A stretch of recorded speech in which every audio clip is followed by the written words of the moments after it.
The ocean doesn't give back what it takes, not whole, not unchanged, and not in ways the human mind is meant to comprehend. For nearly a decade, the ocean dusk was a ghost name, a phantom etched into maritime law and whispered about in survivor forums and closed-door naval inquiries. No distress signal, no lifeboats, no debris, just a multi-deck luxury cruise ship that slipped beneath the waves without so much as a ripple. The world moved on, but the sea never forgets.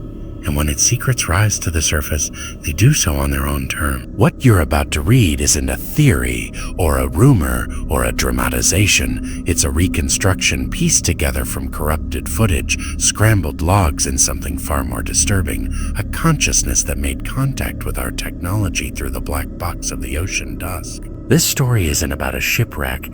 It's about what the ocean remembers and what it allowed to return. Story 1 drowned in silence horror at sea. The sea at night is a different kind of black.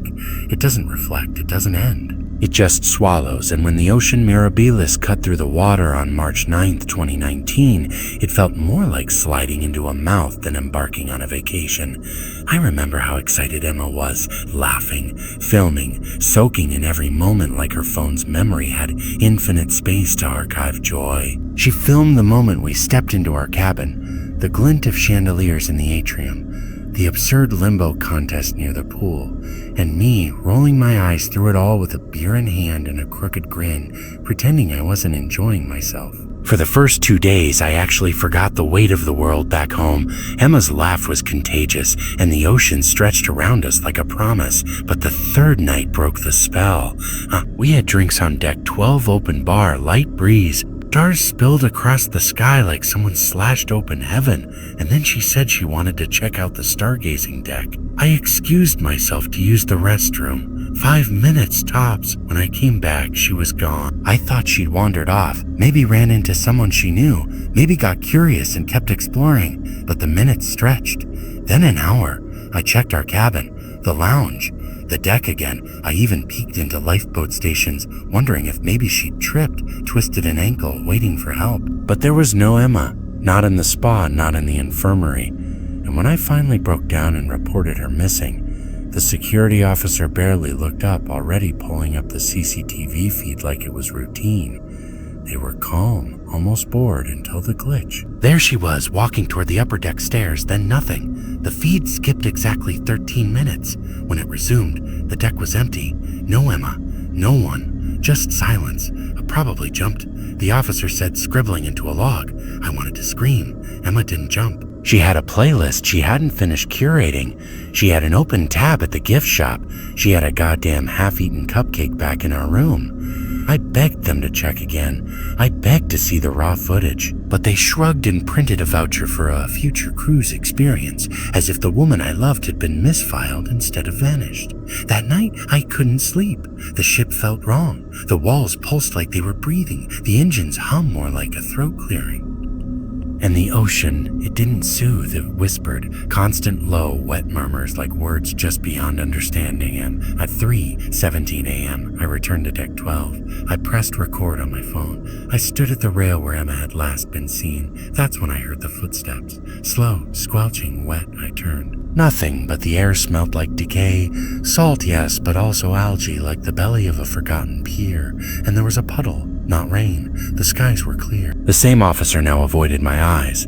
Later, a little girl disappeared. She'd been walking hand in hand with her parents. Then she wasn't. The service deck, they claimed. An accident, but that deck required a keypad code. And the footage glitched again. Same 13-minute gap. I stopped sleeping. I wandered the ship like a ghost, eyes hollow, ears straining for that whisper.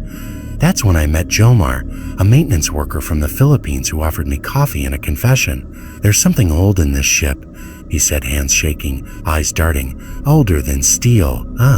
Older than steel. He took me down into the crew-only levels, tight corridors that reeked of mildew and secrets. The ballast corridor was the worst. The air pressed in like we were already underwater. The walls wept. Not condensation, tears, salty, thick, slow. Symbols carved into the steel, swirling spirals, repeating endlessly, patterns that made my eyes hurt if I stared too long. We call her La Silenciada, Jomar whispered. Ooh, she's hungry. That night I dreamed of drowning, not falling, not flailing, not falling, not flailing. Dozens of hands, fingers webbed, pale, dragging me down. I woke up gagging, coughing salt water onto my sheets, lungs burning. The sheets were soaked, my skin pruned like I'd bathed in the ocean all night. I begged the front desk to let me off at the next port. They told me there was no early disembarkation. Wellness search protocol, they said. A cruise must continue. The knocking started the next night, not on the door, beneath the floor, rhythmic, like someone was tapping from inside the ship's bones. Thud, thud, thud, thud. On the 6th night, an elderly woman vanished. Her husband claimed she was singing, following a voice only she could hear, a lullaby in a language he couldn't place. The footage glitched. 13 minutes gone. By then, rumors spread among passengers, whispers in the hallways, eyes darting, doors bolted. A teenager stood on a table in the dining hall and screamed, she's in the pipes, before he was dragged away by staff. People began jumping ship, not into the sea, but psychologically. Prayers returned, talismans appeared, the air grew heavier, and then the captain's voice crackled over the speakers. Except it wasn't his voice, gurgled. Wet, words emerging through what sounded like a throat filled with kelp. He said, remain calm, but the effect was the opposite. Plates shattered. One fainted. Children cried. The sea outside was calm, not a ripple, but below, something moved, a tremor. As if the ocean floor itself had stirred, I returned to deck 12 again. I had to know. I had to see. The door was ajar. That same puddle, that same breathless cold. And then I saw her, Emma, standing at the edge, her crew's wristband still on, hair plastered to her face, eyes black as obsidian. She smiled, lips parting too wide, and she said one word, listen, then fell backward, not diving, not tripping, just descending. Into water that didn't make a sound, no splash, no ripple, just gone. When we docked, 24 passengers were missing. The cruise line released a bland statement. Unfortunate incidents, a no foul play suspected, human error. I tried to scream the truth. Journalists ignored me. One woman seemed interested until she vanished. Her last known location, on board the Ocean Mirabilis. Same deck, same glitch. I've tracked every voyage since, every itinerary, every disappearance, always someone. Always the same 13-minute void in the security feed. The ship changes its paint, its slogans, its logos, but it sails the same waters, calls to the same people, draws them in. And sometimes late at night when the pipes groan or the drain bubbles, I hear her again. Emma, whispering from the sink, from the faucet, from the glass of water by my bed. Come back, she says. Come back. Come back. And I think one day I will. Story 2, Adrift in the Dark, the vanishing of stateroom 2124. I never believed in ghosts. Not really. Not the clattering chains. Not the shadowy figures. Not even the cold spots people swore made their neck hair stand up. I believed in structural integrity, the logic of design, and the cold, tangible presence of concrete things, symmetry, balance, light. That was before I stepped onto the Astral Equinox, a luxury cruise liner whose modern elegance masked something deeply, sickly ancient. I boarded alone, a post-graduation gift to myself after surviving 6 years in an unforgiving architecture program that left me too burned out to enjoy anything besides silence and sea air. A week unplugged, no deadlines, no critiques, just water and sky. Or so I thought. My assigned room, stateroom 2124, was odd from the beginning. Not just unusual in its lack of windows or its location deep within a forgotten corridor, but in how it seemed to exist only for me. It wasn't on the digital map I was given at check-in. No mention of it appeared in the app. The crew looked puzzled when I asked for directions. One woman physically recoiled at the mention of the number, her mouth slightly open like she wanted to speak but couldn't find words. Eventually, someone escorted me to a narrow hallway near the lower mid-deck where even the carpet pattern changed, simpler, older. The air there felt wrong. Not stale, but exhausted, like something had been breathing the same breath over and over for too long. The hallway lights flickered, not theatrically, but in a way that suggested age-frayed wires or forgotten breakers. I found my room, 2124, wedged between 2 supply closets. The number plate was worn, unlike the pristine chrome of the other cabins. The keycard worked without issue though, and the door opened with a whisper rather than a click. Inside was a narrow bed, a bolted down desk, and a tall mirror above a dresser. No windows, no ventilation hum, no ambient noise. It was colder than the hallway, the kind of cold that settled beneath the skin. That night, I fell asleep more quickly than I should have. Maybe the exhaustion, maybe the rhythmic rocking of the ship, but I woke at 2:17 a.m. to a tapping sound from inside the walls. Tap, tap. It wasn't erratic. It had a pattern like Morse code I couldn't translate. I pressed my ear to the wall and felt a strange warmth, as though someone or something was on the other side, breathing hard and slow. The next morning, I went straight to guest services to request a room change. The receptionist, different from the one who checked me in, blinked at me like I was making something up. "Room 2124? She repeated, typing into the system. "We don't have a 2124. I showed her the key card, which she refused to touch. She asked me to wait, then disappeared. A different staff member arrived 10 minutes later, smiling with too many teeth and telling me that unfortunately, all rooms were full, but they'd be happy to send wine or extra towels. I pushed harder, asked to speak to the captain. She said he wasn't available, that he didn't leave the bridge. She said this too smoothly, like she'd practiced it. That night, I returned to my hallway. It was silent again, though the silence had weight now. It wasn't absence of sound. It was suppression, the feeling that sound was trying to exist but being pushed down like a scream underwater. My room was colder. The mirror was fogged when I entered, even though I hadn't used the bathroom. I wiped the condensation with my sleeve, and there, written faintly in the glass, were the words, "Don't look at her." I stood frozen for a full minute. The handwriting was thin, childish, and backwards, as if written from inside the mirror. The next few nights blurred. I barely slept. When I did, I recorded everything on my phone, desperate to catch proof. But playback revealed something worse than voices, absolute silence. No bed creaks, no ventilation, no audio static, just void. On night 3, I awoke to find the furniture rearranged. The chair was upside down. My phone charger wound in a perfect spiral on the desk. The mirror fogged instantly without warning, and new words appeared. "She watches." I ran to the hallway, but it didn't lead back to the main deck. The corridor twisted, curved, spiraled subtly at first, then impossibly. The lights dimmed with every step I took, until I was in darkness with only the emergency exit signs flickering far, far ahead. And the doors, there were dozens, all identical, all marked 2124. I panicked and ran, opening one at random. Inside was a room like mine, only everything was damp. The walls pulsed like they were breathing.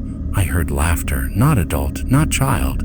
Something else, something trying to sound human. I backed out and slammed the door. I don't know how I made it back to the main deck, but when I burst into the atrium, drenched in sweat and breathing like I'd run miles, no one looked at me, no heads turned.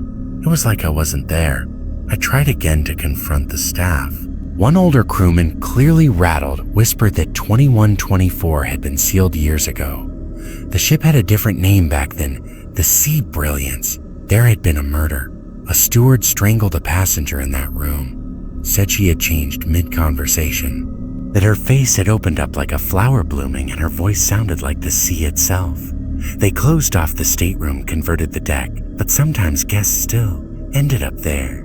Accidentally. Like me, I tried to find the captain again, only to learn that the man from my check-in day no longer worked on the ship. A different name was listed. No one had heard of the first. On night 6, I locked everything, barricaded the door with furniture, tied towels around the vents. I slept with the lights on. At 2:46 a.m., the bulb burst. The room plunged into blackness and the mirror fogged immediately. I didn't move. I couldn't. I knew what was coming. A new message emerged. Look at her. And I did. Just for a second. In the mirror, not the room. Her reflection, not mine, was waiting. Her face was elongated, her eyes too wide, and her mouth split downward as though cut open and peeled. She didn't speak. Her mouth didn't move. But I heard her. In my mind. And my ears began to bleed. The mirror cracked. I blacked out. When I came to, I was outside the room, face down in the hallway, soaked to the skin, but the floor was dry. I didn't go back. I spent the last day in the ship's atrium, surrounded by people, pretending I was one of them. When we docked, I left everything, bag, passport, ID. I just walked off the ship like a ghost among ghosts. I didn't tell anyone. Who would believe me? I tried to return to my normal life, but it's followed me. The number 2124 appears constantly now on receipts, license plates, hotel rooms. My phone buzzes at 2:46 a.m. every night, always from an unknown number. Sometimes it's silence, other times a voice. Wet, crooked, a look at me. And now I do, every time I see more, not just her but others, reflections with missing mouths, inverted faces. People trapped behind the glass, pounding with pale hands that leave no prints. I don't sleep anymore, I can't. Because I'm starting to see her even with my eyes closed. In the blackness of my mind, she waits, taller, closer, more vivid. And I know, she's learning how to step through. She doesn't need the room anymore. Just me, and when she does, when she steps fully through, I'll be gone. Just another missing name, just another vanished passenger, one more unlisted soul in a room that doesn't exist, but somehow always finds you. Story 3, the final manifest last voyage of the Lux Eidolon. They found the Lux Eidolon adrift just east of the Mariana Trench. Engines dead, systems silent, the radar pinging against a void that had no right to feel so crowded. She hadn't been expected back to port for another 9 days, but there she was, gliding without power under a sky, thick with black clouds that seemed to cling to her upper decks like ash. I was part of the boarding crew dispatched from the Maritime Emergency Response Division, tasked with salvaging luxury vessels that lose contact, usually a power glitch, a communication array failure, maybe the occasional freak storm. But none of us were prepared for what we would find, and none of us who went aboard ever really came back. Not in the ways we'd hoped. The ship was massive, a floating city styled in hyper-modernist elegance with white steel curves, glass domes, and lead veins that, when operational, lit her up like a living thing. But now, the ship's lights were dead. Her glass reflected only shadows, and her decks empty. No signs of panic, no overturned chairs, no broken glass. It was as if the passengers had simply stood up mid-lunge and stepped into the sea. The manifest listed 2341 names. Passengers and crew, we found none, not a soul. Except for a single woman in the observation lounge on deck 13. She sat cross-legged on the floor, surrounded by glass shards, smiling at nothing. Her pupils completely white, her fingernails embedded with dried blood, her voice soft and constant, reciting a sequence of numbers over and over, a 51, down 3 skip, 6 across, like she was trapped in an invisible crossword. When she noticed us, she smiled wider and said, "The captain's with them now. We thought she was psychotic, trauma-induced fugue, maybe." But when we tried to evacuate her, she bit one of us hard enough to tear skin and screamed, "If you take me off this ship, he'll know where you are." We left her under sedation in the ship's infirmary and continued our search. The Lux Eidolon's logs ended abruptly, mid-sentence with no indication of distress. The last entry was from a maintenance engineer, timestamped 3:17 a.m., and it read, "The elevators continue to stop at Deck 0 despite override. Deck 0 does not exist. Security sweep pending?" Made no sense. Ship schematics confirmed there was no Deck 0. Below Deck 1 was only the hull and mechanical sublevels. But as we searched, we noticed something wrong with the elevators. They all had a faint scratch mark, where a 0 might have once been on the control panels, like it had been removed or sanded down. One of us, a guy named Miller, was particularly obsessed. He kept pressing below Deck 1, convinced the elevator would respond. At one point, the lights dimmed and flickered, and for a split second, the panel lit up with an extra button. Just one. No label. He pressed it before anyone could stop. The doors closed, and he never came back. We forced the doors open manually, but there was no car, just the shaft. And when we lowered a camera drone, it stopped transmitting at about 47 meters, where there should have been nothing but reinforced steel. No sound, no video, just static. That night, if you can call it that on a ship with no working clocks, the stars didn't come out. The sea stayed perfectly calm, but the darkness felt wrong, too thick like we were suspended in ink. And the sky above us had movement, not clouds, shapes. Slow, rippling things just beneath the surface of the blackness, as if the sky was deep water, as if something was swimming above us. Below decks, we discovered a hidden room, not on the blueprints, accessed only through a supply hatch in the laundry level. Inside, There were candles burned down to nubs, arranged in a spiral, old sea charts pinned to the walls with strange glyphs etched in red ink over certain trench coordinates, and a logbook titled simply The Final Manifest. Every page listed names of passengers who were never on the cruise, names that changed each time you flipped the pages, rearranging themselves before your eyes. My name appeared on the last page, so did everyone else's, including Miller. And beside each name was a symbol. We couldn't decipher them all, but the one beside Miller was just a dark circle with a downward pointing arrow inside it, like a fall. The woman in the infirmary was gone by then. So was the infirmary itself. The hallway where it had been now ended in a blank. Some of the crew started hearing things, callings from behind sealed doors, soft knocks coming from the outer bulkhead. One woman said she heard her mother sobbing on the other side of a vent. Her mother had been dead for 6 years. I started seeing a man reflected in the polished steel surfaces, a man in an old-fashioned admiral's uniform, face blank, eyes leaking black tears. He never moved, just stood there, watching. One of the crew went into the pool deck locker room and never came out. When we opened the door, the locker room was a long corridor of rusted lockers, none of which opened, all of which hummed as if electricity pulsed through them. From one locker came a steady stream of salt water. From another, the sound of whispering. At some point, we realized we hadn't slept. Time didn't function on the Lux Eidolon. Our watches spun. Daylight never came. We were all trapped in this stasis where the ship existed in a pocket outside the world, where things were shifting, watching, mimicking the forms of the mist. One man, Becker, found a child playing jacks in the children's center. The kid had no shadow. When Becker blinked, the child stood behind him. We found Becker's body folded into a toy chest, backwards, every joint bent the wrong way, but there was no blood, just seawater. Everywhere, seawater. Everywhere, seawater. Flowing from faucets, dripping from ceiling panels, seeping from wall seams. But we were in the middle of the ocean. That should have been normal. Only this water was black, freezing, and moved against gravity. It crawled. One night, I awoke to find the cabin door open and water pooling around my bed. My reflection in the porthole was smiling even though I was screaming. We tried to abandon ship. We launched a lifeboat. 3 of us got in. We paddled hard, watching the Eidolon shrink behind us. But after what felt like hours, she remained the same distance away, always just on the horizon, no closer, no farther. Eventually, the sea beneath us boiled. Something enormous passed underneath. We never saw what. But when the boat capsized, I heard a voice. Not in the air, but in my spine. You were meant to see. Now you belong to the list. I woke up back on the Eidolon alone. The others gone. The logbook waiting at my bedside. My name glowing now.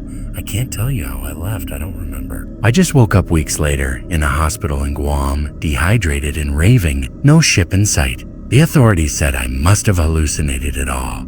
But the Lux Eidolon was real. The manifest exists. And now sometimes, at 3:17 a.m., my phone lights up with a notification from a dead number, a GPS ping. Always in the same place, far out at sea, just above the trench. And when I check the manifest, now stored on a flash drive I smuggled out in my pocket, there's always a new name. Some of them are people I know, some I don't, but they all disappear eventually. The ship sails still in waters that don't reflect the sky, and every voyage it returns emptier, hungrier, waiting for the next name, waiting for you. Story 4, do not open the black box of the ocean dusk. They never found the ocean dusk itself, only the black box, sealed in barnacle-crusted steel, floating upright like a tombstone 500 nautical miles off Bermuda, blinking slowly in waters too deep to dive without imploding. It had been missing for 9 years. A luxury cruise liner with state-of-the-art navigation, stabilizers strong enough to withstand a Category 5 storm, and satellite communication systems that could pierce any weather. But one day it just stopped responding. No SOS, no malfunction alerts, no storm in the region. Just gone. The company buried the news. Families filed lawsuits. The internet spun conspiracy theories about rogue waves, methane pockets, even a quiet military cover-up. Then the box appeared, floating, untethered, broadcasting no signal, no distress code, just a pulsing red light and one line engraved into the casing in a language no one recognized. When linguists finally matched the symbols, they weren't language, they were cartographic notations for the seafloor, coordinates that led directly to the Puerto Rico Trench. I was there the day they cracked it open. I was one of the engineers hired to help extract and restore the contents, video files, encrypted logs, environmental data. Everything was degraded, overwritten with interference like something had been recording over it, using human technology to screen. But some of the video files remained intact. I shouldn't have watched them. No one should have. The first one is dated just after departure, a typical sunny launch, families waving, a brass band playing on the dock. The Ocean Dusk pulled out of harbor with 3,200 passengers, 214 crew, and an itinerary looping through the Eastern Caribbean. The footage turns to deck parties, laughing guests, children splashing in the pool. The usual artificial paradise of a megaship. Skip. Hours go missing. Logs are corrupted. The temperature readings begin fluctuating violently, -40 to 130 Fahrenheit within seconds, while barometric pressure spikes and collapses. Crew logs show unexplained illnesses, bloody noses, hallucinations, sudden rashes, skin sloughing in patches. A cook boiled alive while standing near a freezer. The captain's voice begins to waver. His daily announcements degrade from calm pleasantries to desperate, rambling rants about a black sunlight and of the hull listening to He begins referencing things not logged. The door behind the bulkhead in Section 4C is opening again, even though it isn't real. He forbids guests from going near Deck 7, but the ship only had 6 decks. The video feed from the surveillance system on the supposed IG-7A flickers to life one night, showing a corridor that should not exist. The walls pulsate subtly, as though breathing. The lights are too dim to show detail, but a figure stands at the end. Motionless, humanoid, far too tall, with limbs that don't bend right. Its eyes glow faintly, not reflected light, emitted. When security teams approach the supposed bulkhead where Deck 7 should be, it is solid steel, no door. No access point, but the heat sensors show motion behind it. The shape moves, sometimes appearing to crawl on all fours, other times stretched against the wall as if flattened. Crew members begin disappearing, one by one. No screams, no blood. Their rooms are simply empty. The door logs don't show exits. Surveillance shows them going to bed and vanishing by morning. Then passengers begin sleepwalking. Whole families found standing barefoot in the engine rooms, eyes rolled back, whispering phrases in different languages, including dead ones. One woman screams nonstop for 17 hours until her voice stops mid-shriek. Not fades, stops, as if cut. Her face is found contorted into a smile so wide her jaw unhinged. Her body is not recovered. The audio logs are worst. One microphone, positioned near the central ventilation system, picks up a voice beneath the mechanical hum. A voice that says very clearly, "I'm inside the air. I'm learning the shapes of your thoughts." Days go missing from the logs. The ship is off course, drifting toward deeper waters far from any standard route. Depth readings become erratic. At one point, they read 38,000 feet, deeper than the trench itself. Impossible. But the ship continues downward. Footage from the bridge shows the captain sobbing, hands over his face, muttering, "It's not water anymore. It's memory. We're drowning in what it remembers." Then he smiles and walks off screen. His body is never shown again. Guests begin carving symbols into the walls of their cabins, circles within circles, spirals leading to eyes. One guest is seen on video hammering a hole through the floor with a wine bottle. When security restrains him, he begs, "Oh, don't you hear them crawling in the metal?" The footage ends with all internal lights shutting off. For 48 hours, total blackout. Then a new feed begins. And not from the Ocean Dusk system, but from something else, like an external camera activated from the outside. It shows the ship from afar, floating dead in a black sea beneath a violet sky. Stars swirl unnaturally. One by one, lights blink on across the decks, but not the ship's lights. These are moving, flickering, biological, like bioluminescent things crawling the surface. The final frame is of a child standing alone on the bow, staring into the sea, mouth open, eyes black, as tendrils of shadow rise from the water to meet him. and the box goes dead. There was a moment after we closed it when the room felt colder. We all noticed it. One technician bled from the nose. Another couldn't stop laughing until she passed out. I left the lab that day and never went back. But now sometimes when I close my eyes, I hear the ship creaking in the dark. I hear the voice inside the air.